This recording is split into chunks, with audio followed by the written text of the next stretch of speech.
Another week is now in the books as we approach the halfway point of the NFL regular season, but for fantasy purposes, now is crunch time. If you want to make the playoffs, you've got to make the right decisions over these next few weeks, especially with all the injuries that have happened to top players. If you're looking to take your fantasy team to the next level and secure a spot in the playoffs, you have come to the right place. I'm going to tell you who you need to add to your lineup in Week 8. I'll answer some questions from YouTube and Twitter, and I'll give you guys some players who you should be buying low and selling high on.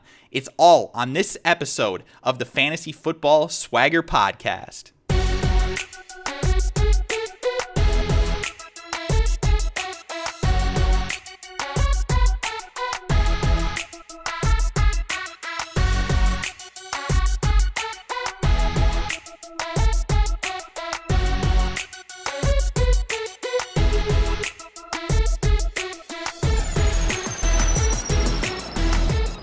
What's up, everybody? Welcome to the Fantasy Football Swagger Podcast. My name is Nick, also known as Kliquid, and I'm riding solo on today's episode due to some scheduling conflicts, but I'm still going to do my best to give you guys the best analysis that I can as we head into the Week 8 of the NFL season. And man, I can't believe that it's already Week 8. The season is just flying by. It kind of seems like we were just drafting a couple of weeks ago, but I know there are a lot of people out there who are sitting in a tough spot right now in your fantasy leagues, and I am too in a league or two, and maybe you're sitting around 500, and you need to make that move that will set you over the top and really put you in a good position to make the playoffs. Maybe you lost a guy like Fred Jackson this past week. Maybe you're dealing with the injuries to Calvin Johnson and AJ Green, or many of the other top running backs that were drafted. And what this episode is really going to be focused on is finding a good replacement for those guys, because I want to make sure that we're making the right decision here, given the information that we have over the next couple of weeks. So thankfully, there are a few guys out there who are beginning to break out, who I think that you should be looking at picking up off of your waiver wire. Normally, I would have a list of, say, 10 guys or something like that I think that you should be looking at, but for this week in specific, there aren't a ton of guys, but there is a lot of speculation about the guys that are going to be available. So I want to try and give you as much analysis on this as I can. So I want to start off here with my number one guy for the week, and that is Trey Mason of the St. Louis Rams. I think that he is pretty much number one on almost everybody's list at this point as far as fantasy waiver wire acquisitions for Week 8. And the reason for it is because although the Rams backfield has been a complete joke this year, it kind of looks like Trey Mason is starting to get that edge on the rest of the pack, and he might be the guy going forward.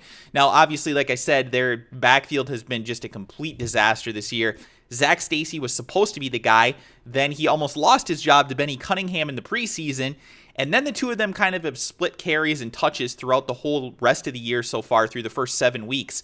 But now we have a guy, Trey Mason, who has stepped up and seemingly taken that role. This is a guy who was drafted in, I think, the 3rd round of the NFL draft this year. So he's a guy who the St. Louis Rams were pretty excited about coming into the year, and he really hasn't done a whole lot to start off the season.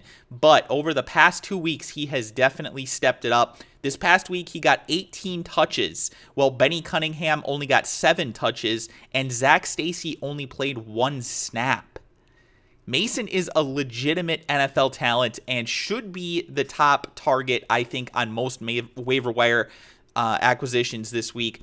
Now, the problem is that the St. Louis offense overall isn't spectacular. We've seen the ups and downs that they've had. We've seen them do really, really well in some games, and then other games they really haven't done anything. And I think that you're going to end up with those type of struggles with Trey Mason. But the truth is that given the fact that we're 8 weeks into the season, most teams have already kind of figured out what they are on offense. There aren't a whole lot of situations like this where you're going to be potentially falling into a starting running back off of your waiver wire. So Trey Mason needs to be acquired in every single league at this point. He should be owned in 100% of leagues after this week. Maybe not in your 4-team, your 6-team leagues, but for all practical purposes, Trey Mason needs to be owned in every league. He's currently only owned in about 3% of leagues going into the waiver wire situation. So I think that, like I said, he needs to be the number one guy on your list if he's out there right now in your league, which he is in most leagues. And the other thing too, Zach Stacy at this point, I was fairly high on him coming into the year. Not not necessarily as a top 10 guy, but maybe, somewhere between 10 to 15, I think. And at this point, he can be dropped in every league. You don't really need to sit and waste your time on a guy like this. The only way that he is probably going to get significant playing time going forward is if Tre Mason does go down. And even then, we might see, again, another split with him and Benny Cunningham, which is just not exciting for fantasy purposes whatsoever. Now, the one thing that I'm a little bit worried about with Tre Mason outside of the offense is that he really isn't being trusted yet in pass protection, which does limit his upside because he's not out there on a lot of third down, so he's not going to get a lot of the check down receptions that, it's 3rd and 14 and they drop it to Tre Mason for a 4-yard completion or even, maybe a first down if he can break it. But, in a PPR league, that kind of thing can add up. We haven't seen him be able to be out there on those downs yet, those obvious passing downs. Now, this is very similar to what we saw with Jerick McKinnon in Minnesota because he was not trusted whatsoever in pass protection, and for good reason. He was getting his quarterbacks killed when he was out there in pass protection, and obviously the Vikings couldn't have that. Tre Mason isn't quite that bad in pass protection, but like I said, he isn't being trusted yet, so we need to keep that in mind. He's not going to be a huge PPR guy at this point, but like we've seen with Jerick McKinnon over the past couple of weeks, pass protection does mostly come with experience, and it mostly comes with effort. So if Mason's out there giving the effort and he's out there just, giving it a try, at least, he is going to get better, and that'll mean that the Rams are going to be more comfortable having him out there. So over the next, 3-4 weeks here, I do think that he's going to see more time in the passing downs, but maybe for this week and maybe the next week, it might be tough. It might be tough on the third down receptions areas, so just keep that in mind. And but like I said, though, he still does need to be the number one guy. Number 2, I have Denard Robinson of the Jacksonville Jaguars, and this one kind of surprised me because he already had kind of an opportunity before. Toby Gerhart obviously has been one of the worst busts in fantasy football this year, and I expected that coming into the year because I think a lot of people were too high on him given the fact that he's never been a starting running back in the NFL, that he's never really done anything of value. And when I say he's never been a starting running back, yes, he was in when Adrian Peterson was out, but he wasn't the guy that they came into the season trusting. There wasn't a conscious effort by the coaching staff to say, Toby Gerhart's our guy, dang it. No, he wasn't at all. He was just a guy who they happened to have on their roster. And granted, they did draft him fairly high, but the situation in Jacksonville is something that I do not like for fantasy purposes. But again, we're sitting here in week 8, and there just aren't a lot of guys out there. Denard Robinson this past week got 22 carries. So, I mean, if he keeps getting 22 carries, even if he averages 3 to 4 yards per carry, you're getting some fantasy value out of him. And I mean, that's something that you can't overlook. There's going to be a game where he gets, a touchdown or 2 here. And maybe he ends the year, if he's the starting running back for the rest of the year, maybe he has, 800 total yards and 5 or 6 touchdowns.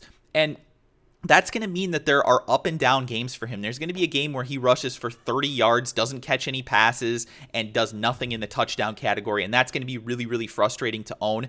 But in your deeper leagues, he is somebody that can potentially put up decent numbers. And what we're looking for here is more quantity than quality, I guess you could say, because there's not going to be a lot of quality opportunities that come out of this Jacksonville Jaguars backfield. Storm Johnson at this point, I was excited about him. I guess I shouldn't say excited. I was interested in him a couple of weeks ago because he started to see some more playing time. There was a lot of hype coming out of the Jacksonville media that he was going to be a guy who we started to see on the field a little bit more, but it didn't really pan out that way. He had an opportunity or 2, but it was basically getting 2 yards per carry, and that's just not enough for fantasy purposes. It's not enough for an NFL franchise to make him their guy. So that's why you see a guy like Denard Robinson now who is going to be able to step up and be the starting running back in that offense if they continue to give him just the chance. I think that he's probably the most talented guy out of the backfield, as sad as that sounds. So hopefully he's able to continue to touch the ball, and if he does, he should be owned in most leagues at this point. He's currently owned in about 1% of leagues, so he should be out there on your waiver wire this week. Definitely try and go out there and pick him up if he's still available for you. Third on the list, I have Bryce Brown of the Buffalo Bills, and this one I think is going to be a little bit surprising to people. And the reason for it is because we saw CJ Spiller go down. He's going to be out for the rest of the year. Fred Jackson, we don't exactly know when he's going to be back, but Bryce Brown is a guy who has the physical ability to step in and be a quality fantasy player. He was one of the most under the radar trades that happened this past offseason because the Bills actually traded a conditional 4th round draft pick to the Eagles in exchange for him. But when we saw him in the preseason and that kind of thing, we just didn't really see much out of him. He wasn't doing anything in this Buffalo offense that had anybody excited.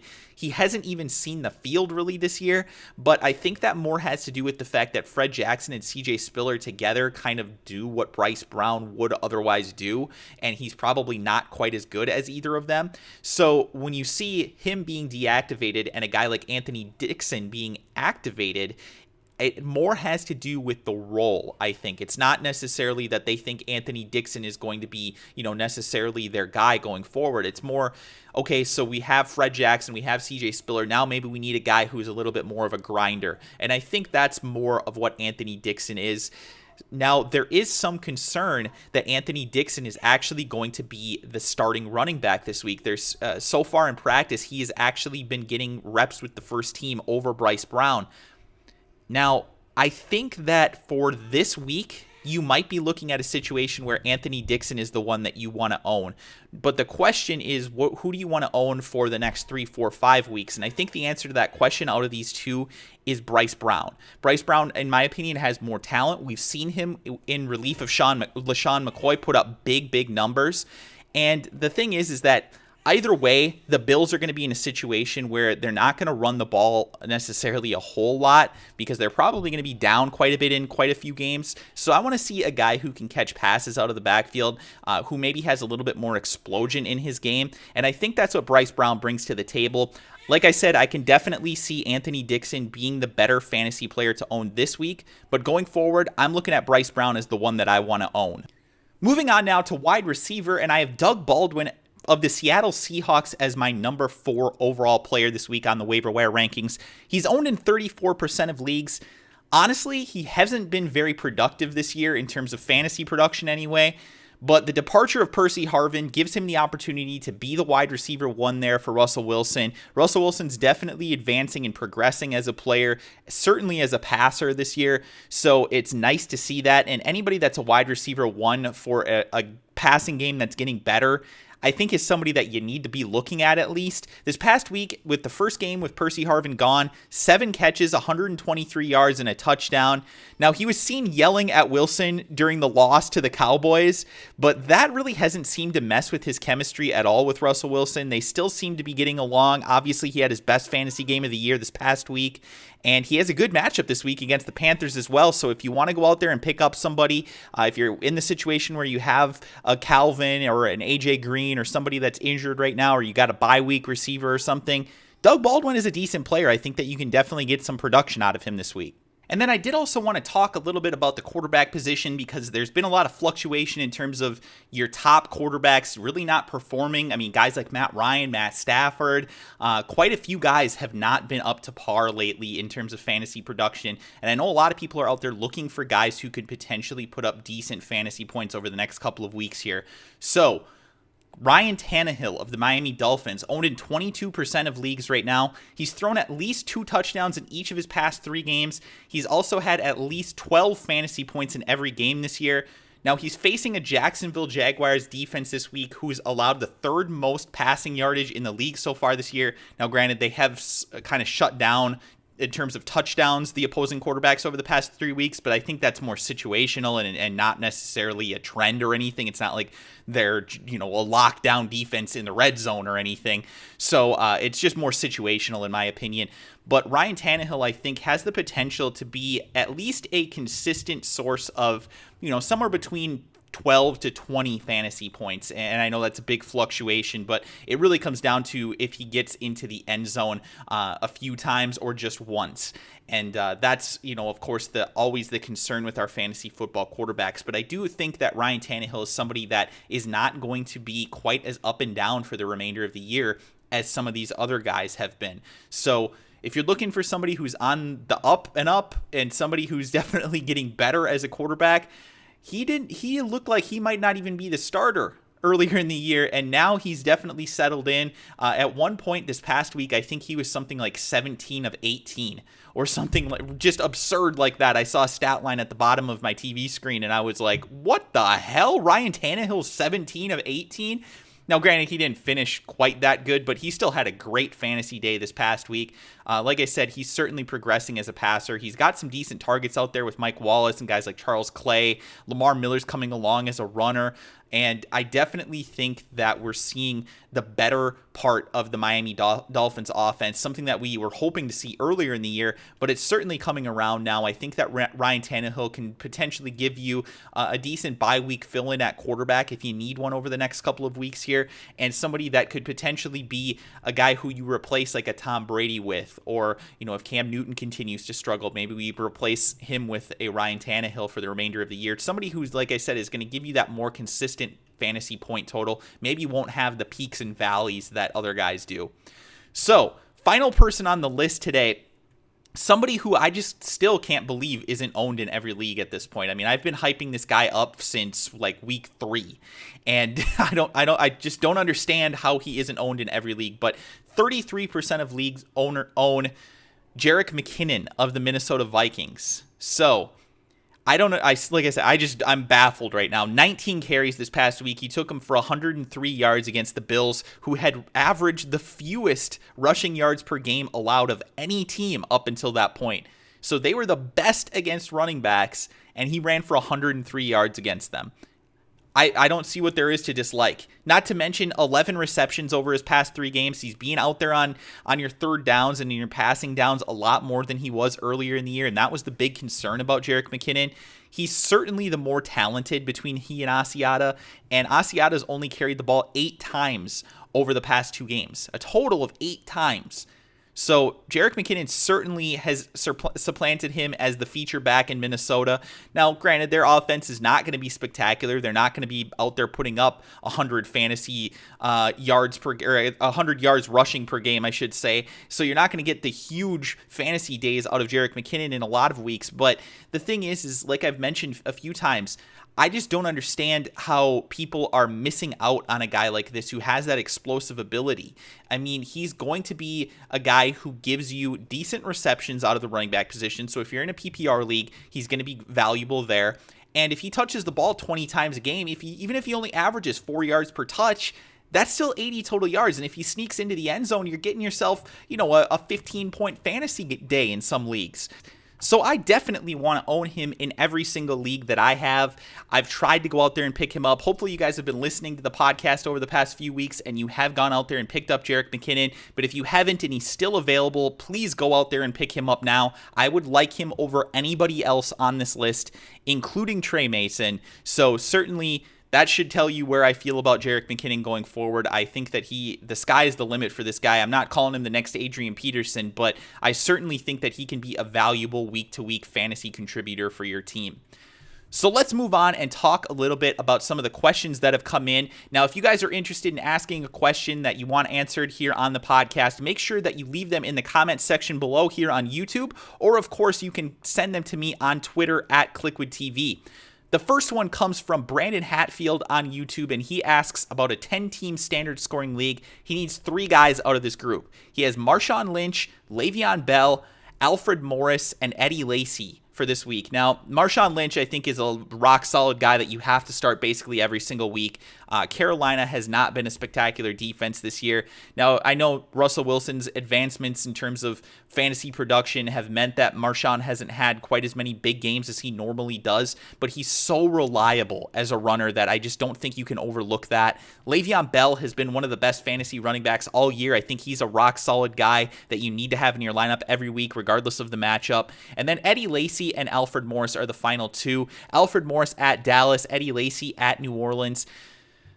This one's tough because I definitely think that Alfred Morris has the potential still to be a solid running back. But the thing is, man, he's going up against a Dallas defense that has been excellent this year against opposing runners. I mean, they've been very, very good just as an entire defense. They're not allowing a ton of points like I expected them to going into the year. And I have to reanalyze my feelings about the Dallas Cowboys defense. Normally, at the beginning of the year, if this was week 1, I would be telling you, you need to start Alfred Morris.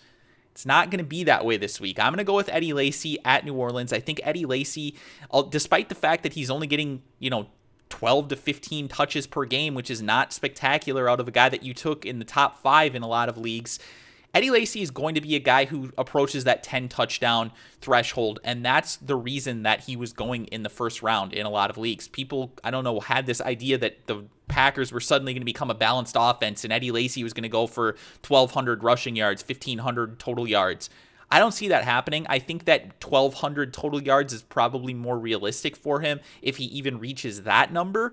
But the truth is that his real value comes in the fact that the Green Bay offense is so high-powered that they get down, they get in the red zone so often, and he just has the opportunity to get into the end zone so much more than other guys, pretty much anybody in the league, to be honest with you, maybe other than whoever your Denver running back is. I don't think that there's anybody in the league that has a higher touchdown potential at the running back position. So that's why I'm going to go with Eddie Lacy. New Orleans defense has struggled this year, and I definitely like the matchup. I think that he has to be in your lineup this week over an Alfred Morris. So again, your answer here, Brandon, Marshawn Lynch, Le'Veon Bell, Eddie Lacy. Alfred Morris is the odd man out.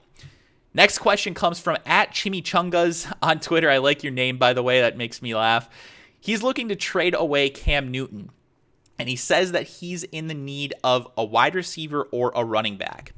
So he asked, who should I trade for? And to be honest with you, this I think it brings up a really good point that I try to make a lot of times in fantasy football when we're discussing who you should be trading for. And I'll throw out names like, when we're discussing with multiple people here on the podcast, and I'll ask them, who would you rather have, this guy or this guy? Would you trade this guy if somebody offered you this guy? Okay. Those are all hypotheticals to give you just an example of the type of level of player. I'm not necessarily saying you need to go out and trade this guy for this guy. I'm trying to give you an idea of how I feel about that player. And, if there's somebody around that value or better that you can get in exchange, then go ahead and do that. But I think that you're kind of going about this trade in the wrong way when you say that I'm looking to trade away Cam Newton and I need a wide receiver running back. Who should I try and get? What you need to be asking yourself is, who is a potential suitor for Cam Newton? So when you look at the other league or players in your league, the people who own fantasy teams and they're trying to win, who are the people that need a quarterback, that have struggled at quarterback, that need somebody that maybe has a higher end potential, like a Cam Newton, somebody that can rush for touchdowns like we saw from him a couple of weeks ago? I think that is really the question here. Is there somebody in your league right now that has a Matt Ryan or let's say a Nick Foles or a Matt Stafford or something like that who's been struggling over the past few weeks, that maybe has a wide receiver situation that hasn't panned out the way that we've expected it to? Maybe they've got Andy Dalton starting for them for some reason, or Ben Roethlisberger if they were in that situation coming into the year that they overdrafted one of those guys to be their starter. Those are the type of players that I want to be going after. And I'm not saying that you're trading to get Matt Stafford or trading to get an Andy Dalton. What I'm saying is that those are the people that are likely going to be in the market for a Cam Newton. So when you're looking at their rosters, what you want to do is say, okay, so let's say that they have a receiver, or they're stacked at receiver because they don't have a quarterback. They're stacked at running back because their quarterback situation is so bad.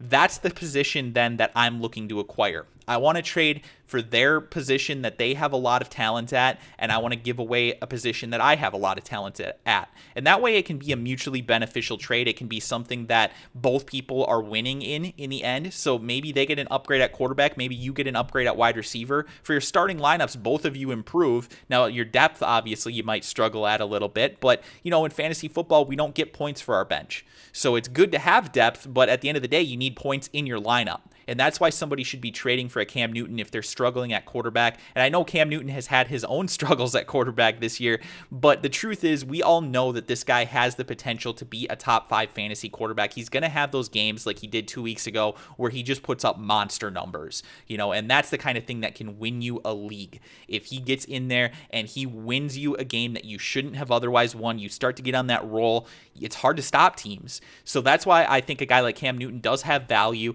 I certainly think that you should be trying to trade him if you're in a good position at quarterback. Now, if you're looking for a level of guys that I would be trying to trade Cam Newton for, just to give you an idea, I would be willing to trade Cam Newton away right now. Let's say I'm in a situation where my starting quarterback is Aaron Rodgers, or my starting quarterback is even an Andrew Luck, let's say, or even a Matt Stafford. If I normally am going to go with Matt Stafford and Cam Newton's normally going to be on my bench, I would be willing to trade him away for a guy like a Sammy Watkins at wide receiver, a Chris Ivory at running back. So not necessarily your top tier guys who aren't even necessarily starters every week in fantasy football. I would be willing to trade Cam Newton for that because you're saying that you have a plethora of talent at quarterback. Now, obviously, if you can get better in exchange for Cam Newton, I would do that.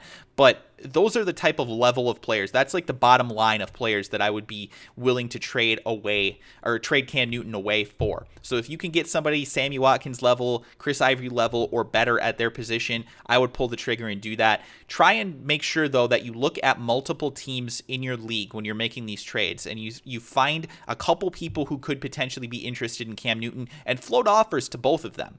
Figure out kind of where your market is here. Try and get them even competing against one another if you can. If you can get multiple offers for Cam Newton, you can play that off of the other person and say, somebody's willing to give me this guy. Would you be willing to upgrade and give me this guy in exchange for Cam Newton? Maybe you throw in a guy who you don't need at running back or something, your current starter, let's say, and you're getting an upgrade at that position. So maybe you give away Cam Newton and a Maurice Jones-Drew, or somebody that doesn't necessarily have a whole lot of value, and those type of guys can potentially give you an upgrade at the position that you're needing. So hopefully that helps you out with that question. I know it's kind of a complicated answer, but really it comes down to your league and how it's made up.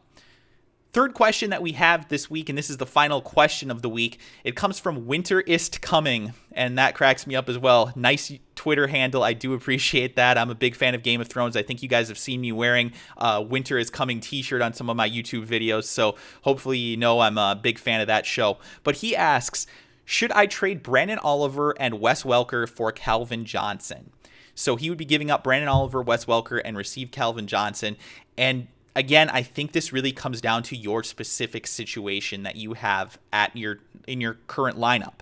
Because if you're sitting at, let's say, 6-2 or 6-1, excuse me, after this past week, or you're sitting at 5-2, you're in the situation where you could potentially take a loss over the next week or two and still be in a really good situation to make the playoffs. Now, if the flip side is your situation and you're sitting there at a 2-5, you cannot afford to not have players in your lineup right now. You cannot give up a Brandon Oliver and a Wes Welker for a Calvin Johnson who might not play this week, because if you get another loss, your chances of making the playoffs are just not going to be there. You're not going to have a good chance. So you really need to analyze the situation that you have.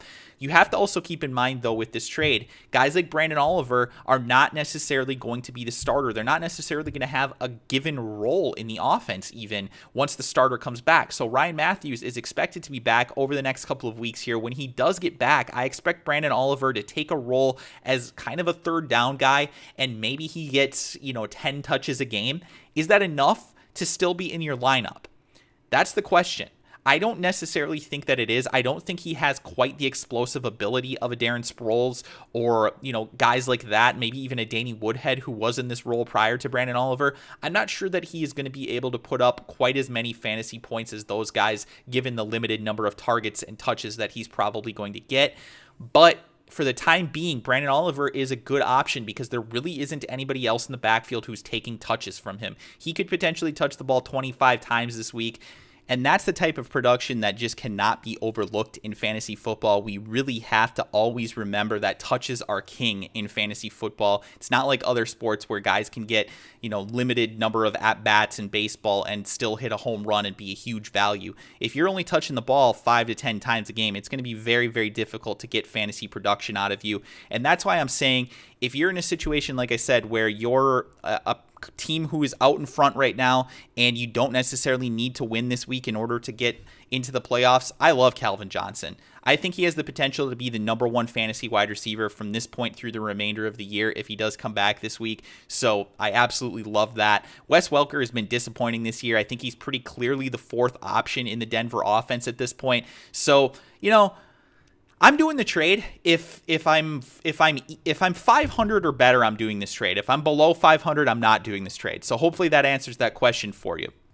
Now, the last thing that I wanted to do today is give you guys a couple options for you to sell high and buy low on. And this is a thing that I try to do every single week because I want people to understand the value in trades and the reason that you make a trade. You don't just make a trade for the hell of making a trade. You have to make a trade when you're going to be getting the better end of the trade going forward. So what I like to do is trade a guy when he's at what I perceive to be his highest value or at least close to his highest value. And I like to trade for guys who are going to be at their lowest value. So guys who are going to improve from here on out. So let's take a look, and I'll give you guys two players who I think you should be selling high on right now as we go into Week 8. Number one is Colin Kaepernick of the San Francisco 49ers, currently the number 7 fantasy football quarterback at this moment. But I think it's worth noting that both of his top 2 passing days of this year have come in the past 2 weeks. And that was 343 yards against St. Louis and 263 against Denver this past week. He has not thrown for over 250 yards in any of the other 5 games. So his first 5 games of the year, under 250 yards passing. Now, normally we'd be okay with that out of him because he's such an elite runner. But the reality is that Colin Kaepernick has not been running nearly as much this year as he has in the past. He did have a stretch of games from weeks 2 to 4 where he ran for 64, 54, and 58 yards, but he's been under 20 yards in 3 games and hasn't scored a rushing touchdown yet this year. Now, you might want to wait on trading Colin Kaepernick for at least 1 week, and the reason for it is because people tend not to like to trade for players on their bye week, especially if they're making a trade for a guy just because they need him for a bye week. But the thing is that Colin Kaepernick's value right now, he's had a couple decent games in a row. I think it's pretty high. We're going to start to see guys like Vernon Davis come back, so that could help him. I think if you can sell that to people and tell them, Vernon Davis is going to be back and healthy over the next couple of weeks. Yeah, he's played, I realize, over the past couple of games. He has not been healthy. But if you can sell that and say, after this bye week, this guy's going to be healthy. He's their best red zone target. I think he's going to get better at passing, but I really need to upgrade here at wide receiver, so that's why I'm selling you on Colin Kaepernick. That's the kind of move that you want to make. I think that Colin Kaepernick is going to be more around like an 8 to 12 at quarterback. I don't really think he has the high potential to break into the top 5 this year. The passing yardage just isn't there. And you need that for consistent fantasy purposes. And if you're not getting it through the passing game, you need it in the running game. And he isn't giving you that either. So it's been very, very frustrating to own him, although he has been in the top 7 overall at quarterback. A lot of that has to do with the fact that he hasn't had his bye yet. So keep that in mind, of course. He would be a little bit lower, probably more around like the 10 range, 11 range if he didn't have, or if he had already had his bye. So I think Colin Kaepernick is somebody that I'm selling high on and hoping to get decent return for him. If I can get even money on what I paid for him going into the year, I think that I'm probably pulling the trigger on that trade. Next guy that I want to sell high on is Justin Forsett of the Baltimore Ravens. And I know we've talked fairly highly about this guy earlier in the year, but I think this is going to be a frustrating situation for fantasy owners going forward. Justin Forsett got 23 carries against the Falcons, which he put together for 95 yards. Pretty solid numbers there, over a 4-yard per carry average, so we can definitely appreciate that.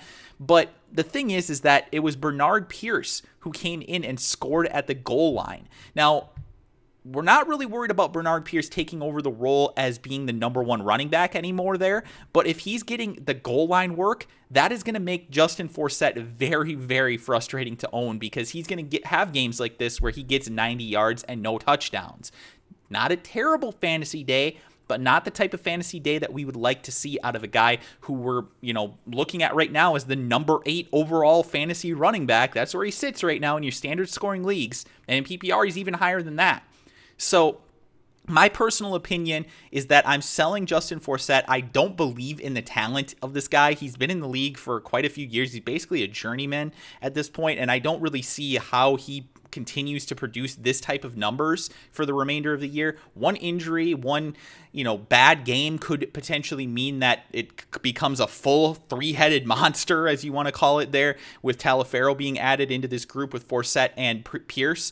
But I'm not a huge fan of Justin Forsett's skill set, like I said, and I do think that he's going to fall for the remainder of the year. I'm probably going to say that he finishes in the top 20 at running back, so I think he's going to be an every week starter for the remainder of the year. But right now, people are looking at his yards per carry. I mean, they're ridiculous at this point. I mean, the guy is just putting up monster numbers most weeks, and I just don't see it continuing, and especially given the fact that he's not getting the goal line work. The other thing that concerns me a little bit is this guy was getting a ton of targets to start the year, but over the past 2 weeks, 0 receptions. 0. That's not bad. That's like worse than Alfred Morris bad. Really, Alfred Morris has more receptions than Justin Forsett over the past 2 weeks.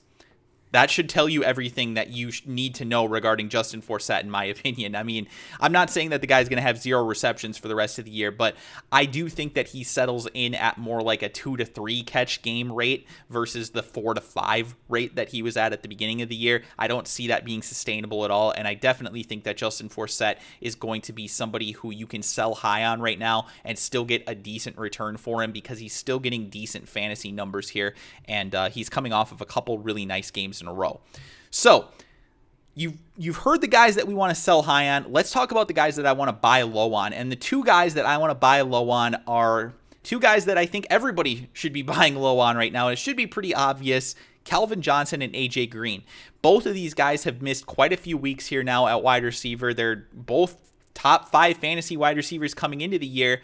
But both of them are eventually going to be back this year. Neither of them has an injury that we think is going to keep them out for the rest of the season. AJ Green has been out for the past 2 weeks, and there's a real shot that he plays this week, while Calvin Johnson has been limited in practice and might end up sitting out this week, which would essentially give him 2 weeks off because Detroit's got a bye in week 9. But I think that both of these guys should be healthy by week 10. And if not week 9 for AJ Green, possibly. It's very possible that both of them play this week. Now, like I said, they've both been limited in practice, so it's hard to say for sure that they're going to play, but there's a possibility. And it's not like people are going to forget about how good these guys are, but if someone in your league is sitting at a 3-4, and we talked about this before, when you're trading for a guy like Calvin Johnson, you want to be the person that is sitting at the top of the league that has a 5-2 record, or a 4-3 record even, or a 6-1 record at this point. Those are the kind of people that can be looking to make a trade for a Calvin Johnson. If you're sitting at a 2-5, you can't be doing it right now. You need the points this week. But if somebody's out there at a 3-4, a 2-5, or something like that, or they're struggling to keep their team relevant and they've had a lot of problems with injuries, maybe you go out there and you float them an offer.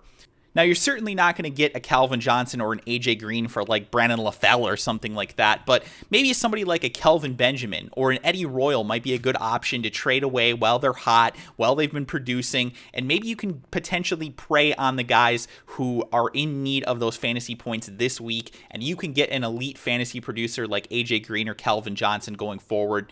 When these guys come back, guys, I'm telling you right now, I would be absolutely shocked if both of them aren't top 10 wide receivers from the point that they return through the rest of the year. They're rock solid studs at the position. There's a reason that they're taken in the top 5 at their position every single year. There's a reason that Calvin Johnson's a first-round pick every single year, and AJ Green's a borderline first-round pick, and it's because they just put up elite fantasy numbers every single week. They're studs, they're studs, they're studs. We need to get them on our team if we can. So, guys, I hope that helps you out. I hope that you guys are going to be buying low and selling high this week and trying to make the playoffs as we head into week 8. That is going to do it for today's episode. I hope you guys enjoyed it. Thank you so much for tuning in. If you learned something, if you enjoyed the episode, make sure you press that like button below and also press the subscribe button so that you can be updated when we put out our next episode. If you have any questions about your lineup for this week's games, or if you're thinking about making a trade, or if you just have a general fantasy football question, make sure that you leave it in the comment section below or tweet it to me at Kliquid TV, and I will be sure to answer it on the next podcast or respond to it in the comment section if I cannot answer it on the podcast. Thank you guys so much for listening. Check back with us later this week where we will have a preview of this weekend's games. And we'll also be giving you our busts and our sleepers for week 8 of the NFL season. Thank you guys so much again for listening. We do appreciate it. And we'll talk to you guys next time on the Fantasy Football Swagger Podcast.